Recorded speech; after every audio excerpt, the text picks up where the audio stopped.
Hey there, welcome back to the James Show. News Talk 820 WBAP, now on FM at 93.3. My previous guest gets a little extra credit from the James Show because he has a PhD and managed not to mention it, which is really hard for a PhD person to do in my experience. They love for you the first time. So many of them, they want you to know. They want you to know. At least he doesn't go by doctor. All right, we had something special going on here on WBAP. The guy that's on before me is Dan Bongino. I realize a whole bunch of people listen all day, but for the few people who don't, that's okay.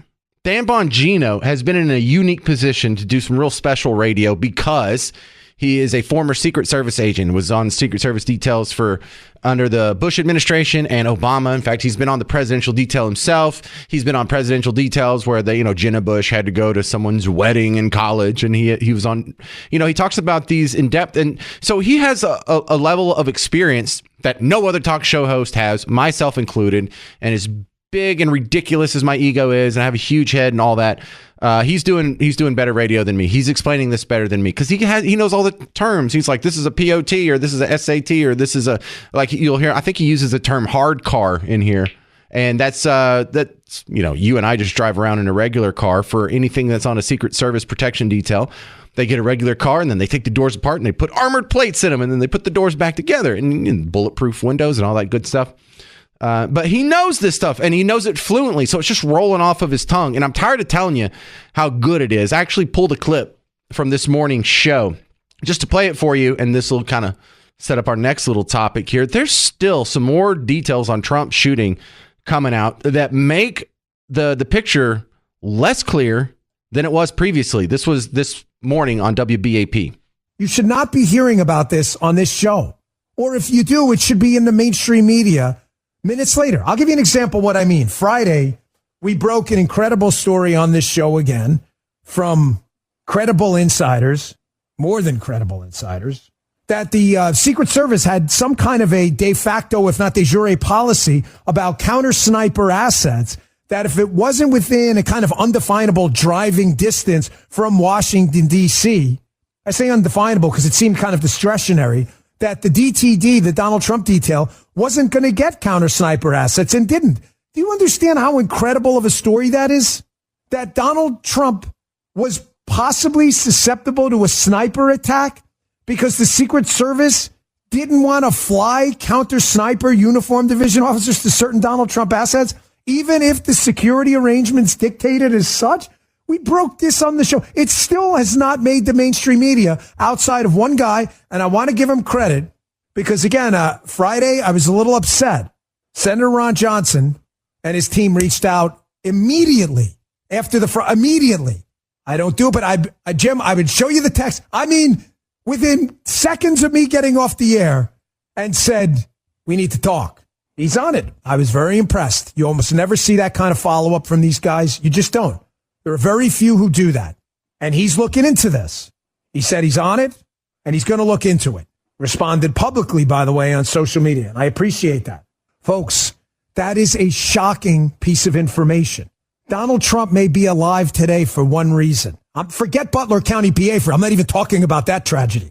Ice that out for a second. Outside of Butler County, PA, the assassination attempt, Donald Trump may be alive only because the Secret Service got lucky. That is insane to have to tell you that they were not allocating assets to counter a potential sniper attack, which wound up happening because of driving distances and logistics issues. You realize the Secret Service, they had, I don't know if it's still there, but when I was there, they had this thing called SATO, the Special Agent Travel Office. You don't even have to do anything. You just call SATO and they book everything. You do nothing. It's not even hard. It's not like the counter sniper teams in the Secret Service, like, oh my gosh, I got to put all this on my credit card, figure out a way to get to California for this Trump site. You do nothing. You call SATO and they book you a flight and a hotel. You don't have to do anything. The local field office gets you the hotel. All you do is get your weapon and get on the plane. It's not hard. Here, sometimes it's even easier. If they're transporting vehicles out there, say they're transporting some, what we would call hard cars, protective vehicles from Washington, D.C. to, say, California. How do you think they get out there, folks? It's not Star Trek. They don't beam them up, Scotty. They go to an Air Force base, and they drive them on the plane. We call them car planes, cargo planes. C5s, C-17s, maybe C-130s for a smaller op. And you just drive the car on the plane. And the plane has jump seats. You can just throw the agents or the uniformed division officers on the car plane. And we still didn't do it. Now you wonder why people in the public are sitting here emailing me going, Dan, I'm not buying it, man. After Spygate, the 51 intelligence officials, the January 6 texts, the cocaine scandal. Do you understand why the public, the general population of sane, rational, patriotic Americans are like, I don't believe it anymore. I don't believe it. Do you blame them? I don't. Man, I love how he ties it all together at the end there. That's why I picked that clip. I was listening this morning. I'm like, that's on my show.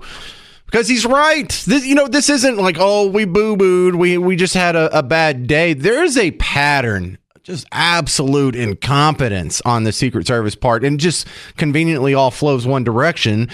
But, he's right. I like how he used the term Spygate. I wish that was a little more sticky, but the people who all came out and lied about Hunter's laptop, there was intelligence officials all over that.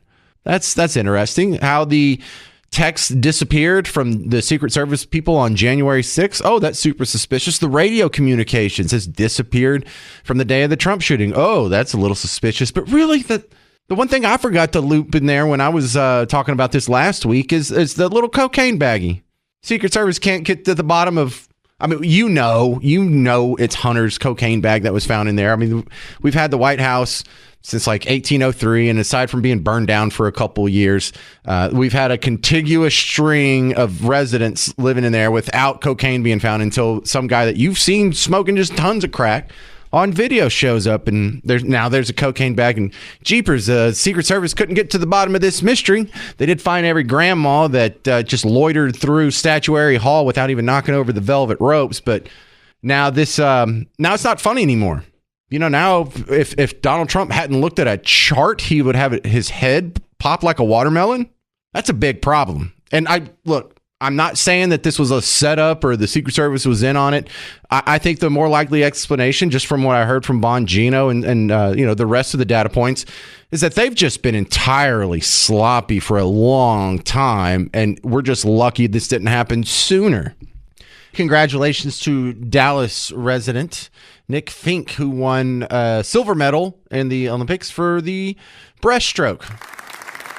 I'm not going to make any childish jokes about breaststroke, so don't get your hopes up here. I'm going to try and be somewhat mature in this segment because my next story is a serious story. By the way, if you're wondering which school district's being sued for discriminatory discipline for minority students, it is Waxahachie. What they have in their situation, there's a Hispanic female 8th grader and a black female high schooler saying they were bullied by white kids, and the white kids didn't get punished. They got punished. When there was a retaliation and they both got punished, they would be punished more harshly than the white kids. Now, there's a big problem in this story in the fact that I can't tell you the other side of the story. And that's the problem. The school district they have to keep their mouth shut legally speaking because there's pending litigation. And also, on top of that, everyone involved here is a minor. So we're not going to get the other side of the story. I don't think you're going to hear from or even find out who these alleged bullies are or what their parents think or what the punishments were. So you really have to just blindly take their word for it that some kids reading prepared statements in front of a couple of lawyers is enough to what? Make the news? Man, that's weak. Because, look, you don't know if it's true. You don't know if it's not true. I don't know. But we don't have any evidence. There's no backing statistics. There's no backing facts. They're just saying there's a pattern of discriminatory policies or actions against minority students at this school. Well, do you have some numbers on that? Do you have any statistics, or this is what you've observed? Is this all anecdotal? And I don't mean to dismiss it as anecdotal, but that is a logical fallacy. Just because it happened to you, just because there was a disparate punishment meted out, doesn't mean there's a pattern, doesn't mean it was based on race. Look, give them the benefit of the doubt. Maybe there is a racist principle at Waxahachie, but why would you even report on this as a media outlet? Is it anyone who comes to the media with a racism story gets on the news? No, that's not what you've observed. And how do we know that? Because show me where this outlet has reported the opposite. White people are being punished unfairly, or there's a racist black administrator or racism at school that's anti-white that happens. Now, does it never happen? Are all administrators of color blameless, but white ones, they are capable of racism? Because that doesn't sound right. It sounds like we're in a human experiment and you're going to get some bad apples in any large enough sample size, but they never report on it. So you know what the pattern is. They don't report on racism. They just report on racism that makes you look bad. Because again, even if the story is true, and if it is, it's horrible, and these people deserve to be condemned, and I hope they win their lawsuit and things are made right. But even if there is a racist principle, and I'm not asking this rhetorically, for real, why is this on the news? What is the journalistic algorithm that these people have to go through? What's the process? Because it's like so many of these other stories. The most obvious one is the hated, and rightfully so, N-word. A white person misusing the N-word makes news. If a teacher did it, if a principal did it, if I did it, if Bushman did it, if Mark Cuban did it, it would be on the news. Are people of color held to the same standard? Absolutely not. It's a selective outrage. So what happens? What's it called when a media outlet purporting to be news? They're not saying, well, we're political activists, so expect bias, but when they're pretending like they're an unbiased journalist, but they only report the side that fits their narrative and omit the side that doesn't fit their narrative, what are they then? That is the dictionary definition of propaganda. And go ahead and ask. If you want to know, I'll tell you the TV station, the local TV station I pulled this from, but they're not the only ones, so I don't want to beat them up. There's several platforms in DFW that are reporting this.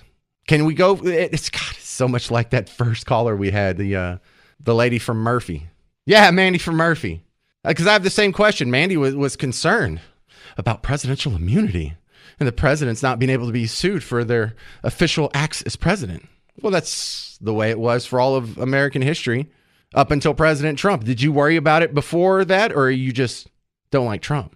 Is there any record of her being concerned about Supreme Court reforms before Trump? Is there any concern about so many of these other issues, or is it just convenient for you politically? Same thing. Any of these outlets that are reporting on it, have they ever picked up and ran any story about a principal or administrator who was perceived to be racist against white kids? I mean, does it happen like 50-50, 60-40, 70-30? Because in my observation, I think it's never. So if it never happens, does the media never picks it up? Is it because they're being honest arbiters of the truth? Does it never happen, or does the media just ignores it when it does happen? Right. The truth is they only report it when it fits the narrative. They ignore it if it doesn't. So then the sad part goes, if you think about this in months down the line, long before the story is reported on anymore, this is why Rush's use of the term drive-by media was so spot on. They're all going to show up, and they're all going to show you video of the statement from the two cute little girls. One of them's 8th grade, one of them's in high school, and you're going to feel sorry for them. And you're going to walk away from that story thinking, we have an issue with racism in one of our local schools. And they're going to do this on a regular basis every time it pops up. So the general diet after you get away from this buffet of lies is that, boy, we really have a problem with racism in our community. The truth is the opposite, though. We don't. Because what happens if this lawsuit turns out to be false or disproven, or if it's dropped or withdrawn or doesn't pass summary judgment or gets thrown out? Are all these local TV stations and platforms, are they all going to give the same amount of coverage or more coverage to the fact that Waxahachie ISD isn't inherently racist? They aren't teaming with vindictive Klansmen administrators? Are they going to get any time whatsoever? Is it even going to get 5 seconds of airtime? See, so the public will see reporting of racism, whether it happened or not, hasn't been proven. It's not like the lawsuit came back and it is shown, it was proven that Waxahachie was racist. It's just been alleged at this point. So when it turns out, if it's not true and it's not covered, we have a problem.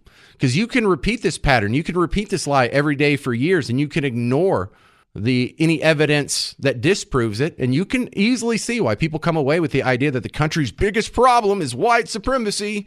We've got to vote against Donald Trump because there's racists everywhere, and he's supporting them, and he likes them, and if we get 4 more years of Donald Trump, then we're going to be burning crosses in yards and stuff. But this is all just as fabricated as the Jussie Smollett hoax. And I don't mean like the actual incident itself. I don't know. There could have actually been an actual racist incident here in Waxahachie. It's just really irresponsible to report it at this level like it's true, or just to leave. You know what they're doing. They're leaving the impression. They know what they're doing. They're leaving the impression that you got to watch out for racists. They're even coming after you. Even your kids aren't safe. But don't expect the media to get to the bottom of this. They don't want to get to the bottom of this. They just want to help the narrative and move on to the next story. They didn't want to question Jussie Smollett. They didn't want to ask themselves, well, gee, has anyone ever thrown bleach on anyone else in a American mugging in history? They didn't want to believe it. And they're sloppy, and they're just constantly doing it. And look, when you watch the news tonight, just think the same thing. What if this isn't true? Are they going to come back and correct themselves, or are they just going to let the slander go on about itself? Because instead of spending the time tomorrow to say, oops, we were wrong about this, they're going to be lying to you about the next hoax. And hence, the low information voter is one of the great scourges of the American democratic process. Coming up next, we're going to talk to a business and life coach showing the majority of Americans want to be their own boss. Ooh, that makes my little capitalist pig heart all aflutter. That's next on The James Show. News Talk 820 WBAP, now on FM at 93.3.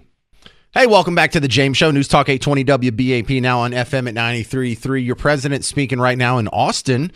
He's in Texas right now, and he's having some public comments about his plans for Supreme Court reforms. We talked about it earlier in the show. If you missed it, it's going to be one of the first things I put up in the podcast when I get home after the show. So come back, check that out, WBAP.com and the WBAP app. My next guest is going to help me talk about this survey that I like the sound of this. It shows that most Americans would like to be their own boss. Well, Sarah Schroeder, as a business and life coach, do you steer people into entrepreneurship like this and find that it usually yields the results people are looking for? Or does it just sound nice? Oh, yeah, I'd love to be my own boss, but they don't realize the amount of stress and risk and security that they lose? Yeah. Hi, James. Thanks so much for having me. I really don't steer people in this direction. And when they go in this direction, we sit down and we have a chat. I will be the first one to say I absolutely love it. I've been in my business for 5+ years, and it definitely is something, you do make your own schedule. You are able to do certain things. However, I make my own schedule, but I'm working just a different 12 hours than what you're working, right? And it's not something where, you go in it, it's amazing, you make all this money right away. No, you've got to go in it, and you have to have a plan of action. You can't just start something because it was a hobby, right? It was great, you're interested. I love to work out. I would love to open up a gym, but it takes a lot of work to open up a brick and mortar. So you need to have a plan of action. You need to have a strategy, and you need to be emotionally committed to it. It's not like this instant gratification, this sounds so cool. You really have to take a step back and take a deep breath and think about it. And once you are in it, just, pull up get ready to get going, because once you're in it, now discipline, accountability, trust, personal responsibility, motivation, they take on completely different meanings. You can like those quotes all day long, you can post them to your social media, but when you're responsible for your paychecks and you're responsible for the money coming in, the money going out, and you lived a certain way, and now maybe you can't live that certain way for a while, it really does get you in check. So I always love to ask, what do you want? What do you actually mean by that, and why? Where are you actually going with what you want to do? Because that really can be a difference factor. And what kind of grit are you willing to put into a business that you want to start? Right. And owning a business seems to be a way that most of the people who are in that upper echelon of income earners, that's kind of the route you have to take, because you will get topped out in most other professions other than being a business owner. Even a doctor has a limit to how much he can make, but these guys that are multimillionaires or even billionaires, they probably own a business or 10. Right. Yeah. Probably at least 10. There's every business owner that I know of has a side hustle, right? They have something else going on, not because we all want to create that passive income or other income streams as well. I will say, being a business owner, there is no cap. So you can make what you want to make. There is no, oh, you're going to reach this salary and then there's raises.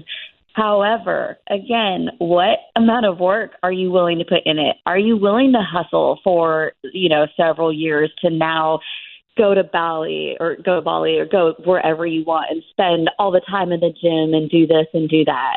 And another thing is, if you're only in it for the money, which don't get me wrong, we all love to make money, but if you're starting a business just with the idea to make money, you're not going to get very far, because things are going to happen and you have to shift and pivot, right? And are you willing to shift and pivot and change things up on a dime? Like, you really have to think about what it is that you're doing and what time and energy you're willing to give. And another big thing is, like, what are you willing to sacrifice? Because, there is going to be a lot of sacrifice involved too. Well, there could also be some benefits. The people who seem to be politically less capitalist than the other side of the aisle, do they not realize that if you are your own business owner, if you are your own boss, then you can, if you're a person that complains about a minimum wage or a living wage, you get to set your wage. Do you want massive health insurance benefits through your employer? You can take care of that. If you want 3 months of maternity leave, or 6 months of maternity leaves, take off a whole year if you want. You set the rule. You could set the bathroom rules. You could show up late. You could leave early. You do half days on Friday. For many people who think, it's not all about the money and it's more about the work-life mix or the balance or the benefits, this is the way to pursue that. Evil old capitalism.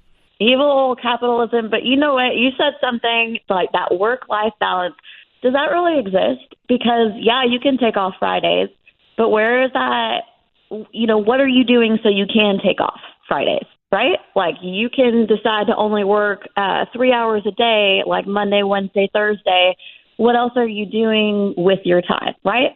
Oh, that health insurance and whatnot. Oh, you're responsible for that health insurance now, right? It's not coming from somewhere else. It's coming from your pocket. So it really is an amazing thing. As long as you have the mindset and the dedication and the drive, it can be exactly what you want it to be.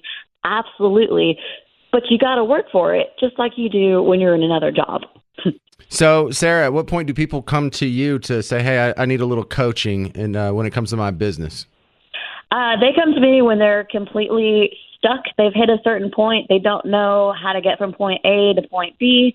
They're not making any money anymore. They are lost and confused about how do I take action? Like, what do I actually do with this to get where I want to be? And I help you think from a solution mindset rather than a problem mindset to get the results that you want. Sarah Schroeder, how do they find you? You can go to sarahschroederbusinesscoach.com, or you can find me on LinkedIn, Sarah, S-A-R-A, no H, Schroeder, like the Peanuts character. Thank you very much. There she is, Sarah Schroeder on The James Show. Coming up next, well, I know you probably didn't see it happen live, but you saw people talking about it on social media, and you'll get my thoughts on the Olympic opening ceremony where the trans people made fun of the Last Supper, and you can probably hear in my voice, it's not that big of a deal. Dude, if you have social media and you're on it, I know you saw some strong opinions about the opening ceremonies for the Olympics, and most notably, like this even got mentioned in church on Sunday probably, is that the trans people that at the end they set up and they did a replica of the famous Da Vinci painting, The Last Supper. And a lot of people didn't like that. Well, I mean, what about me? I didn't like it, but it seemed to bother people a lot more than it bothered me. And look, I'm a Christian. I'm aware these people are mocking us and whatever, but I don't know. It just doesn't bother me like it. There was a lot of really angry people in my orbit. Now, not here in Dallas, but in my bug tussle crowd. I had to hear about this all weekend. And a couple things I've said to them that I'm going to say to you is, number one, representations of the Last Supper doesn't necessarily mean it's an insult. Like if you had Mickey Mouse and Goofy and all the Disney characters lining up for a Last Supper, didn't they do that in a cartoon like a Fantasia or something? Or if it was other cartoon characters, if it was Bugs Bunny or whatnot lining up, who cares? You've seen that though. You've seen other people kind of mimic the Last Supper, whether it's like a movie cast or something to that effect. And it's, if you don't take all of them to offense and you only take offense when trans people do it, then you don't have problems with people mocking the Last Supper painting. You have a problem with trans people. Granted, they probably meant it to be in a meeting like, we're the ones in charge now. We're on TV. We're the new whatever. And if they meant it like that, let them have it. Whoop-de-doo. There was a guy, in fact, I had posted a meme about it on the WBAP X feed, formerly known as Twitter. You should go follow that because then you can catch some of my jokes. But I posted a meme about it where it showed in the top frame the trans people doing the Last Supper recreation at the Paris Olympics. And then there's the bottom frame has a cartoon-looking Jesus on a phone that says, "Start the Rapture." And, it's not like I really think the world's going to end because a bunch of cross-dressing people copied a Da Vinci painting. But one of the comments on it was, and this is what I'm talking about. This dude is so mad. "You'll do nothing but be." And he said the B word, which I can say. It's just there's probably kids in the car. And I think he said that as like an insult to me, like, "You're not going to do anything but gripe about it." Well, I'm not even really griping about it, but you're right. I am not going to do anything but talk about it. And that's the point. That's not a flaw. That's a feature. Remember, this happened in Paris where they mock Christianity. Fine. Good. This is a good chance. Go ahead and mock it. Everyone get a good laugh. Make fun of our iconography, whatever. But you'll notice what's not going to happen. You're not going to have people go storm the offices and start shooting people like they did with the Charlie Hebdo cartoon. Remember, France was the place where they had Charlie Hebdo is the magazine where they make fun of everybody. It's like Mad Magazine, but for the French. And so they made some cartoons of the Prophet Muhammad. And what happened? Well, in 2015, some angry Muslims showed up and killed a bunch of people. I think they killed 11 people and injured like a dozen more. And there was another attack right after that at like some Jewish diner. And it was horrible. And when you put these two things side by side, all the rest of the world will know who the good guys are and who the bad guys are. Even atheists out there, even people who are anti-religion, will notice, well, if we make fun of Muslims, people die. Blood gets spilt. We make fun of Christians, they shrug their shoulders and say, who's the good guy and who's the bad guy? I don't even think you should be angry. Use our iconography. That's hilarious. At least you know it exists. At least there's some representation, even if it is a mockery of Jesus. Dare them. I dare them to do it to the Muslims. They already learned their lesson. They wouldn't dare do that. But they can do it to us. Why? Because we're the nice people. Remember when the Book of Mormon, the musical, was going around the country? I think it was in 2020. Trey Parker and Matt Stone, the guys who do South Park, they wrote a musical called The Book of Mormon where they just mock the Mormon religion and the church and its history and its leaders, just up and down, left and right. Just totally bash them. You know how many attacks, how many terrorist attacks, how many angry Mormons rose up and shot people? 0. I mean, I don't even think they graffitied a sign or threw a brick through a window. They didn't even loot any sneakers. This is a good thing. We are the good people. We are the turn the cheek religion, not the let's have you in a blindfold on your knees and saw your head off on video religion. Evan in McKinney, you're on WBAP. What do you think, sir? Hey, thanks for taking my call. I appreciate it. A couple of things. Number one, I'm a Christian as well. And for people that are really bent out of shape, offended, or surprised by this, they shouldn't be. They should probably read their Bibles more because Christ and Christians have been mocked for thousands of years. So we know this is going to happen. Is it tacky? Yeah. Is it unfortunate? Yeah. But it is, it's the world we live in. Right, and we're the grown-ups. We don't go right. make fun of trans people in their spaces, and I think that's the important part, is they're the petulant children throwing fits and trying to make their dad angry. I mean, isn't that what you see on the TV? Here's a bunch of people who are trying to piss off their dad. I don't even think they hate Christianity. They're just trying to make their dad mad.